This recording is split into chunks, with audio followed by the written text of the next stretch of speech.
طواف عشق از سمیرہ حمید ایپیسوڈ 13 دنیا اس کا یہ مقام ہے کہ اس کا بنانا پسند کیا گیا۔ دنیا اس کی یہ اوقات ہے کہ اسے دھوکے کا گھر کہا گیا۔ زمین اپنے سارے خزانے الٹ دے اور انسان کی جھولی بھر دے، پھر بھی انسان کی لالچ کا پیٹ خالی ہی رہے گا۔ لالچ ایسا پودا ہے جس انسان کے دل میں اگاتا ہے، نیک نیتی کی ہر فصل زہریلی کر کے چھوڑتا ہے۔ وحشت کی ایک ابتدا لالچ سے بھی ہوتی ہے، وحشت کی ایک ابتدا سب کچھ پا لینے کی ہرس سے بھی آتی ہے۔ ان کی انگلیاں کٹتی جا رہی تھیں، ان کی کمرے کوڑوں سے ورنہ گرم سلاخوں سے داغی جا رہی تھی۔ جواہرات سے تون کا صندوق بھرتا جا رہا تھا۔ آئے دن منڈیوں سے بچیاں خرید کر لائی جا رہی تھیں۔ زہریلی دلدلی زمینوں پر ہاتھ مارنے سے وہ عجیب و غریب بیماریوں کا شکار ہو چکے تھے۔ ان کے زخم کانٹے دار جھاڑیوں جیسے ہو چکے تھے، کاٹتے تھے، چبھتے تھے، رستے تھے۔ 3 مہینے گزر چکے تھے، ان کے ہاتھ کچھ نہیں آیا تھا۔ وہ سب کو قطار میں کھڑا کر کے انگلیاں کاٹنے جا رہا تھا۔ پنڈلیوں میں دہکتی سلاخیں پہلے ہی داغی جا چکی تھیں۔ خوف سے بچیاں ہچکیاں لے رہی تھیں، خوف سے بچیوں کی ہچکیاں بندھی ہوئی تھیں۔ کیسے کیسے گڑ گڑا کر وہ اس سے رحم مانگ رہی تھی۔ بے رحمی کا شکار عورتیں چپ تھیں۔ وہ اتنی انگلیاں کٹوا چکی تھیں، اتنا گڑ گڑا چکی تھیں کہ اب سمجھ چکی تھیں کہ گھنے جنگلوں میں آسمانی ہوائیں نہیں چلا کرتی۔ عزیزہ قطار میں سب سے آخر میں کھڑی تھی۔ وہ چند موتی کھود نکالنے میں کامیاب ہو چکی تھی اور اسے بخش دیا گیا تھا، لیکن اس کے علاوہ ایک ایک کو سبق سکھانے کا ارادہ کر لیا گیا تھا۔ بچیاں خون کے آنسو رو رہی تھیں، درخت دیو بن گئے تھے اور جھاڑیاں ڈائنے۔ ایک بچی تو بالکل آمنہ جیسی تھی، روتی تھی تو عزیزہ کا دل کھنچتا تھا۔ وہ انہیں اپنے نوالے دے رہی تھی، ان کے زخموں پر مرہم بنا بنا کر لگا رہی تھی۔ ماں ماں کی پکار کرتے ان کے دلوں کو اپنے سینے سے لگاتی رہی تھی۔ وہ سب کی سب آمنہ تھی، جنت تھی، عزیزہ تھی۔ وہ اپنے دل کے ٹکڑے بازار میں فروخت ہوتے ہوئے دیکھ چکی تھی۔ وہ دیکھ چکی تھی کہ کس کس خصلت کے لوگوں نے انہیں خریدا ہے۔ اس کا دل جانتا تھا کہ وہ اب تک کیسے صبر کے گھونٹ بھر کر زندہ تھی، اب پھر سے وہ کیسے انہیں موتیوں کے مول پر جان سے جانے دیتی، وہ کیسے ان کی انگلیاں کٹتے ہوئے دیکھ لیتی۔ تون میری بات سنو، رک جاؤ، میں تمہیں ایک بڑا خزانہ ڈھونڈ کر دوں گی، تم میری آمنہ کو چھوڑ دو۔ بچی کی انگلی حبشی کے ہاتھ میں تھی، خوف سے بچی کی چیخوں سے جنگل گونج رہا تھا۔ وہ اپنی جگہ سے لپک کر بچی کے پاس آئی تھی، اس کے ہاتھ پر اپنا ہاتھ رکھ دیا تھا۔ کیا کہا؟ خزانہ؟ تون عزیزہ کی باتوں کو اتنی اہمیت تو دیتا تھا کہ اپنے فیصلوں پر نظر ثانی کیا کرتا تھا۔ ہاں، اللہ کی مدد سے مجھے چند دن دو، میں تمہیں خزانہ ڈھونڈ دوں گی، تم ان سب کو چھوڑ دو۔ تو آج کیوں نہیں ڈھونڈ دیا؟ وہ تمسخر سے ہنس دیا۔ آج کی ناکامی کا سورج غروب ہو چکا ہے، کل کامیابی کا سورج بلند ہوگا۔ مجھے خزانہ چاہیے، تمہاری نصیحتیں نہیں۔ تمہیں وہی ملے گا جو تمہیں چاہیے، جو تمہارا ہے۔ پتھر، سزا، خدا کی ناراضگی۔ اگر خزانہ نہ ملا تو تمہاری انگلیاں کٹیں گی، میں نے تمہیں چھوڑا ہوا ہے، ابتدا تم سے ہوگی۔ ابتدا اس سے ہی ہوئی تھی۔ خزانے کے نام پر اس کے ہاتھ چند سونے کے سکے اور کچھ موتی آئے تھے، اور اس کے انعام میں اس کے بائیں ہاتھ کی 2 انگلیاں جڑ سے کاٹ دی گئی تھیں۔ اس کی سسکیاں زمین کے ہر خزانے سے لپٹ گئی تھیں۔ وہ ان سے کہتی تھیں، جو دل کی زمین کھود کر مقصود حقیقی کا خزانہ نہ نکال سکے، اس کے نصیب میں زمین کے خزانے ہی آتے ہیں، اور ایسے لوگ بد نصیب کہلاتے ہیں۔ کلام حق۔ اس کی قسمت اچھی تھی، اسے کچھ نہ کچھ ملتا رہا تھا۔ وہ ایک جگہ اکٹھا کر لیا جاتا تو خزانہ ہی بنتا، لیکن باقی کے لوگ وہ خالی ہاتھ رہ جاتے تھے۔ وہ دن میں ملنے والی اپنی چیزیں ان میں بانٹتی رہی تھی۔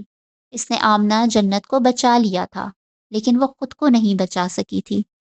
وہ اپنی انگلی کی تکلیف سہ لے گی، کیونکہ اس نے اپنا سینہ ہر تکلیف کے لیے کھول دیا تھا۔ اس نے ہر آزمائش پر لبیک کہہ دیا تھا۔ غلام بن کر اگر وہ کوئی عظمت دکھا سکتی تھی تو اس نے عظمت کا وہ تاج اپنے سر پر پہن لینا چاہا تھا۔ اگر چھری کے نیچے اسے اپنی شہرگ رکھنی تھی تو وہ رکھ چکی تھی، کیونکہ بچیوں کی آہیں، سسکیاں، ماں ماں کی پکار اس کا دل چیر پھاڑ ڈالتی تھی۔ وہ اتنی زیادہ انسان تھی کہ بے حس نہیں بن پا رہی تھی۔ قربانی اپنی جان پیش کر دینے کا نام ہے۔ کیا کسی نے اپنی جان بچا کر بھی عصمت پائی ہے؟ کلام حق۔ امیر کارواں نے دیوانوں کی طرح اپنے 3 حاجی ڈھونڈے تھے، لیکن اسے ان کا کوئی نشان نہیں ملا تھا۔ وہ ہر اس عہدیدار سے ملا تھا، اس کی مدد لی تھی جس کی مدد سے ڈاکوؤں کا یا ان تینوں کا کوئی نشان مل سکتا۔ نشان ملا تھا تو بس اتنا کہ انہیں چور بازار میں سرے بازار نیلام کیا گیا تھا۔ یہ بات سن کر وہ کھڑا کا کھڑا رہ گیا۔ اس کے قدم ڈگمگا گئے۔ وہ مرد تھا، لیکن اس کی آواز بیٹھ گئی اور اس کی آنکھوں میں نمکین ستارے چمکنے لگے تھے۔ یہ وہی کیفیت تھی جو والدہ کی شہادت کا سن کر ہوئی تھی۔ کیا کہا؟ حلق سے آواز نہیں نکلی تھی۔ اس نے بتانے والے کے شانے کا سہارا لیا تھا کہ وہ گر نہ جائے۔ وہ چور بازار میں نیلام ہوئی تھیں ابن موسیٰ۔ ایک عرصہ یہ بات آس پاس بہت مشہور رہی ہے۔ کچھ کہتے تھے 3 حاجی فروخت ہوئے، کچھ کہتے 3 طوائفیں۔ وہ کون تھی ابن موسیٰ؟ وہ ہماری 3 آزمائشیں تھیں۔ ابن موسیٰ نے اپنی نم آنکھیں رگڑیں۔ وہ حق تھیں جنہیں ہم نے باطل کیا۔ وہ واپس مصر لوٹ گیا کہ شاید درویش تک کوئی خبر پہنچی ہو۔ عزیزہ بہت ذہین اور تند تھی، شاید کوئی چارہ کرنے میں کامیاب ہو گئی ہو۔ لیکن درویش کی صورت دیکھتے ہی ابن موسیٰ سب سمجھ گیا۔ بھلا بازاروں میں بکنے والی چیزیں بھی کبھی واپس آتی ہیں؟ مجھے معاف کر دو درویش، میں نے اپنا کارواں لٹوا دیا، اپنے حاجی گنوا دیے۔ درویش خاموش رہا، لیکن کوئی بھی دیکھ سکتا تھا کہ وہ کس تکلیف سے گزر رہا ہے۔ اس نے درویش سے چور بازار کی بات پوشیدہ رکھنے کا فیصلہ کر لیا تھا۔ وہ اس بزرگ کو اور تکلیف نہیں دے سکتا تھا۔ مجھے معاف کر دو درویش، ابن موسیٰ کو معاف کر دو۔ امیر کارواں، امیر تم سے شکوہ نہیں۔ درویش نے امیر کو مخاطب کیا تھا۔ ہونا چاہیے، جیسے ابن منصور نے دہائیاں دی تھیں تم بھی دو، لان تان کرو۔ وہ میری بیٹیاں تھیں، میرا خدا جانتا ہے کہ میں ہر سانس آہ میں کاٹ رہا ہوں۔ ان کی سلامتی کی دعاؤں کو عبادت بنا لیا ہے۔ حاجیوں کی زبانی اس واقعے کی خبر سن کر میرا دل دنیا کی کم ظرفی پر بلبلا اٹھا تھا۔ میرے پھولوں کو صحرا میں لے جا کر مسل دیا گیا۔ میری تبلیغ کی خوشبو کو گناہ کہا گیا۔ ان کی توبہ کو مذاق بنایا گیا۔ ان کے ماضی کو ان کی سزا بنا دیا۔ یہ دنیا، یہ لوگ۔ میں حق پر قائم رہوں تو بد دعا کیسے دوں؟ میں حق پر قائم رہوں تو بد دعا کیسے دوں؟ میں بد دعا دوں تو پھر حق پر کیسے قائم رہوں؟ کاش ایک پل کے لیے میں حق کو بھول جاؤں اور پھر اپنی جھولی میں آگ بھر بھر کر ان لوگوں کی طرف اچھال دوں جن پر خدا نے کوئی قہر نازل نہیں کیا۔ اس پر دنیا نے عذاب کیوں اتارا؟ ایک باپ اپنی اولاد کے لیے کیسے تڑپ رہا تھا ابن موسیٰ دیکھ سکتا تھا۔ امیر کارواں کو مصر میں حراست میں لے لیا گیا تھا۔ اس کی آمد کا انتظار کیا جا رہا تھا۔ اس کے پیچھے شاہی دستے بھی بھیجے گئے تھے، لیکن وہ سب کو جل دے چکا تھا۔ ابن منصور نے اس کے کھاتے میں سارے گناہ ڈال کر اسے عہدے سے برخواست کروا دیا تھا۔ وہ ہنس دیا تھا۔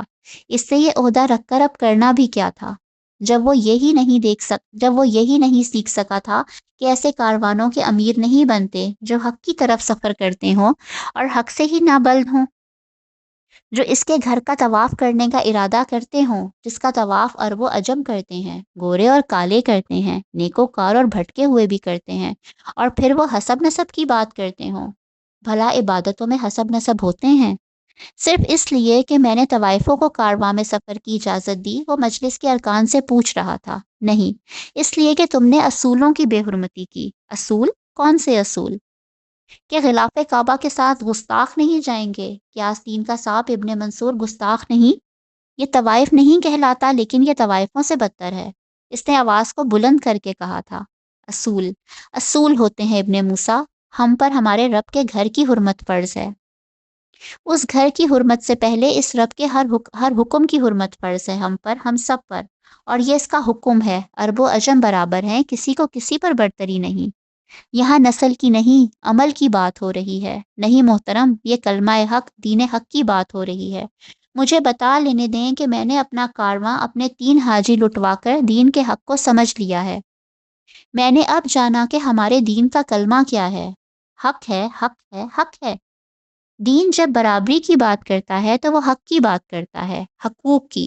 وہ کسی کو یہ حق نہیں دیتا کہ کسی دوسرے سے اس کا جائز حق چھین لیا جائے۔ جو کسی ایک کے حق سے پھر گیا وہ دین پر کامل کیسے رہا؟ جس نے کسی ایک کا حق چھین لیا وہ مومن کیسے رہا؟ اس زمین کا ہر انسان اپنے عمل کا ذمہ دار خود ہے، لیکن اس زمین کا کوئی بھی انسان دوسرے انسان کے عمل پر حساب کتاب کا ذمہ دار نہیں ہے۔ گستاخ کا لقب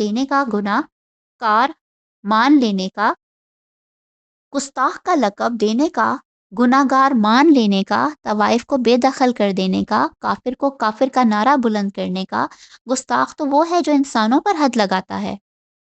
مجھے بتا لینے دیں کہ دین جرت کا نام نہیں ہے، حق کو جرت سے بلند کرنے کا نام ہے۔ مجھے قاہرہ سے، میدان کارواں سے ہی ان تینوں کو پورے اعزاز کے ساتھ شامل کرنا چاہیے تھا، پوری جرت سے۔ مجھے انہیں چھپانا نہیں چاہیے تھا۔ جو لوگ انہیں کارواں میں شامل کرنے سے انکار کرتے، ان کے خلاف جہاد کرنا چاہیے تھا۔ انہیں چھپا کر میں نے گناہ کیا، اسی لیے میرا کارواں لٹا، اسی لیے میں نے بدو کے جوتوں کی نوک سہی، اسی لیے میں نے عہدے سے خود سبکدوش ہوتا ہوں۔ جس امیر کارواں، امیر جماعت میں کلمہ حق بلند کرنے کی جرت نہ ہو، اس پر حق پر چلنے والے کاروانوں کی امامت بھی جائز نہیں۔ مجلس میں سناٹا چھا گیا۔ اگر مصر نے حق کو تسلیم نہ کیا، حق کو لاگو نہ کیا، تو پھر اس کے ساتھ بھی وہی ہوگا جو میرے کارواں کے ساتھ ہوا۔ حج مدرس سے اسباق کا، احترام کا، رواداری اور برداشت کا۔ یہ طواف ہے امیر غریب، کالے گورے، مرد عورت، جوان بوڑھے، محرم نا محرم، نسل نسب عمل، ہر امتیاز مٹا کر انسان ہو کر، بندگان ہو کر، برابر سمجھ کر لبیک کہنے کا۔ کیا سیاہ و سفید میں کوئی تفریق ہے؟ ایک کسی رنگ سے نکل کر نہیں بنتا، ایک کسی رنگ سے نکل کر نہیں بنتا، ایک پر کوئی دوسرا رنگ نہیں چڑھتا، یکتا اور کامل۔ حج کیا ہے؟ کیا یہ برابری نہیں؟ تو پھر مومن اور گناہ گار کیوں نہیں؟ جب احرام جسم کو ڈھانپ لیتا ہے تو کیا خدا کا رحم گناہ کو نہیں ڈھانپ لیتا؟ اللہ تک جانے کے راستوں پر کبھی دروازے نہیں ہوتے، ہر راستہ ہمیشہ کھلا ملتا ہے۔ اللہ نے سب کو اپنی طرف آنے کی اجازت دی ہے، پھر یہ اجازت ہم نے کیسے روک لی؟ یہ امیر کی، خلیفہ کی، فقیر کی، عالم کی عبادت نہیں ہے، یہ برابری کی عبادت ہے۔ کوئی عبادت برابری کی ایسی شاندار مثال قائم نہیں کرتی جو حج کرتی ہے۔ اعمال ناحق سے، اعمال حق کی طرف آنا، وقف کرنا، صحیح کوشش کرنا، دین حق کی حد میں رہنا۔ جس نے اپنا نفس قربان نہیں کیا، باطل کی شہرت پر چھری نہیں پھیری، اس نے کچھ قربان نہیں کیا۔ جس نے اپنے اندر کے شیطان کو کنکریاں نہ ماری ہوں، وہ دکھاوے کی کنکریاں مار کر کیا کرے گا؟ تم تقریر اچھی کر لیتے ہو ابن موسیٰ، ابن منصور نے جل کر کہا۔ وہ دیکھ رہا تھا کہ ارکان مجلس متاثر ہو رہے ہیں۔ میں یہ جرت پا چکا ہوں اور بلند بانگ کہتا ہوں، جس میں حق نہیں اس کا حج نہیں، جس میں حق نہیں جسے حق کی سمجھ نہیں۔ استاد محترم اور اس کے کچھ با اثر دوست مصر آ چکے تھے۔ مہینوں یہ مقدمہ چلتا رہا۔ اسے قید خانے بھیجنے کا ابن منصور کا خواب شرمندہ و تعبیر نہیں ہو سکا۔ اسے قید کر دیا جاتا تو بھی اسے پرواہ نہ ہوتی، لیکن اس نے صحرا میں سیکھے ایک سبق پر عمل کرنے کے بارے میں سوچ لیا تھا۔ پہلے جماعت کے دشمنوں کا سر کچلتے ہیں، کیڑے مکوڑوں کو بچھو بننے کی مہلت نہیں دیتے۔ بچھو کے لیے وہ سارے ثبوت اکٹھے کر کے لے آیا تھا۔ اس نے کاروان حج میں جاسوسوں کو جگہ دی تھی، وہ بدوؤں کے ساتھ ملا ہوا تھا، شراکت داری کی تھی۔ اس نے چور بازار فروخت ہونے والیوں کی قیمت ابن منصور سے لی تھی۔ اتنا سب ہونے پر بھی وہ اس قابل نہیں رہا تھا کہ قاہرہ کی گلیوں سے گزر سکتا۔ وہ اپنا اسباب سمیٹنے جا رہا تھا۔ بچے کھیل رہے تھے اور وہ رک کر اس امیر کو دیکھ رہے تھے جس کے بارے میں سال بھر عجیب و غریب باتیں گردش کرتی رہی تھیں، جسے بہت سے نئے لقب دیے گئے تھے، جو قاہرہ کے ہر گھر میں سوالوں کی زد میں رہا تھا، جو مصر کی شان تھا اور یہ شان خاک ہو چکی تھی۔ وہ دیکھ رہے تھے کہ اس امیر کو، جس کے ساتھ جانے والے کارواں پر حملے کی کہانیاں گناہ کی طرح بدنام ہوئی تھیں، وہ وقت کے بدلنے پر ہنس دیا تھا۔ اسے سلام کرنے والے اب اس سے سوال کرنا بھی پسند نہیں کر رہے تھے۔ وہ کارواں لٹا بیٹھا تھا، واقعی میں اپنا سب کچھ لٹا بیٹھا تھا۔ وہ سمجھ گیا تھا کہ یہ دنیا دوسرا رخ ہے، یہ دنیا کا دوسرا رخ ہے۔ اس نے طلوع آفتاب دیکھا تھا، اب غروب آفتاب دیکھنا بھی ضروری تھا۔ وہ ہنس دیا تھا، وہ مسکرا دیا تھا۔ کیا اب بھی تم امیر بننا چاہتے ہو؟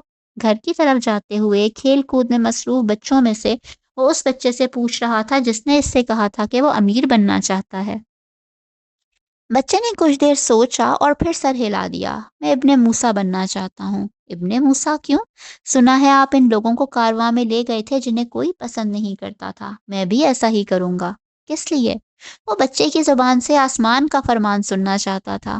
والدہ کہتی ہیں جسے دنیا ناپسند کرے اسے پسند کرنے کی نیکی ضرور کرنی چاہیے۔